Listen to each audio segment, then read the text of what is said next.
నేను బలంగా ఉన్నాను, ఇదిగో ఈ విషయాల్లో నేను బలహీనంగా ఉన్నాను, ప్రార్థన చేయలేకపోతున్నాను, బైబిల్ చదవలేకపోతున్నాను, మంచి స్నేహము చేయలేకపోతున్నాను,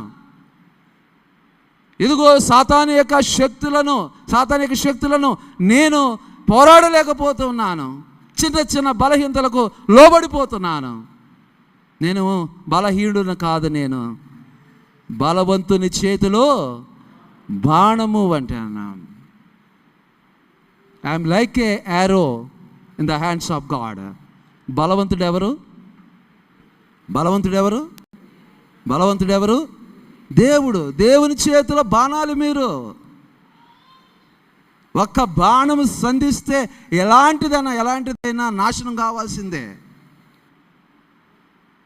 ఈరోజు నుంచి నేను బాణము వంటి వాడను, నేను బాణం వంటి దానను, నేను మామూలు అంబుల పొదులు లేను, బలవంతుని చేతిలో నేను ఉన్నాను. దేవుడు నన్ను వాడుకోవడానికి, దేవుడు నన్ను హెచ్చించడానికి ఆయన సమయమును నాకు ఇస్తున్నాడు అనేటువంటిది ప్రాముఖ్యం. ఆధ్యాత్మికంగా కూడా. అందుకని ఇక్కడ ఈ మాటలు రాస్తూ ఉన్నాడు. ఎలా ఉంటారంట? మీ కుమారులను మీ కుమార్తెలను ప్రవచనములు చెప్పుదురు, మీ ముసలివారు కళ్ళ కందురు, మీ యవనులు దర్శనములు చూతురు. భవిష్యత్తు మీ మీద ఉండబోతుంది. నీవు తక్కువ చేసుకుంటున్నావేమో, ఒకవేళ దేవునికి ప్రాధాన్యత ఇవ్వకపోవటం వలన నీకు కలుగుతున్నటువంటి నష్టమును నువ్వు తెలుసుకోలేకపోతున్నావు. సాతాను ప్రపంచంలో నువ్వు వ్యవహరిస్తున్నావు, సాతాను చేతులను ఉండిపోయావు. వాడు నిన్ను బాణముగా వాడుకోవడానికి ఇష్టపడుతున్నాడు. వాని చేతులనికి పోయావా నీవు దేనిని కూడా సాధించలేవు. కానీ ఇక్కడ అంటూ ఉన్నాడు, యవనులు దర్శనములు చూస్తారు.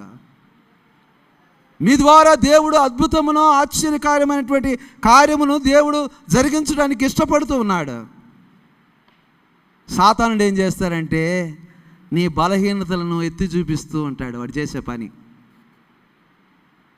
నువ్వు చేసే పని. నువ్వు చర్చికి పోతున్నావా? ఏ ముఖం పెట్టుకొని చర్చికి పోతున్నావు? నువ్వు బైబిల్ చదువుతున్నావా?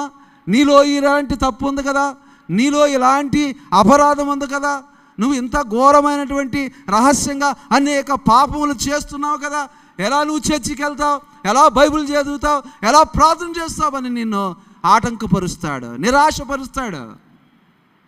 నువ్వు ఒక్కడే చెప్పాలా, నా దేవుడు నన్ను క్షమించేవాడు, నా దేవుడు నన్ను ప్రేమించేటువంటి వాడు, ఇదిగో నా దేవుడు నా కోసమై ఈ భూమికి వచ్చి ఆయన సిలువ మరణము పొందినటువంటి వాడు, నా బలహీనతలను రూపుమావటానికే ఆయన సిలువ మరణము పొంది ఉన్నాడు. ఓ సాతాను, నీకు స్థానం లేదు నా జీవితంలో. నీతిమంతుడు 7 మారులు పడినను లేచునా, లేపుతాడు ఆయన. నీ తప్పులేమిటో తెలుసు, నీ అతిక్రమములు ఏంటో తెలుసు, నీ అవిధేయత ఏమిటో తెలుసు, కానీ క్షమించడానికి సిద్ధముగా ఉన్నటువంటి దేవుడా. కొంతమంది యవన బిడ్డలకి దర్శనాలు వస్తుంటాయి, వాళ్ళు చెబుతూ ఉంటారు, అంకుల్ ఇలా వచ్చిందని. ఎందుకనంటే ప్రార్థన జీవితం కలిగినప్పుడు, దేవుని వాక్యాన్ని దర్శించున్నప్పుడు నీవు భవిష్యత్తు ఏమిటో చూస్తా.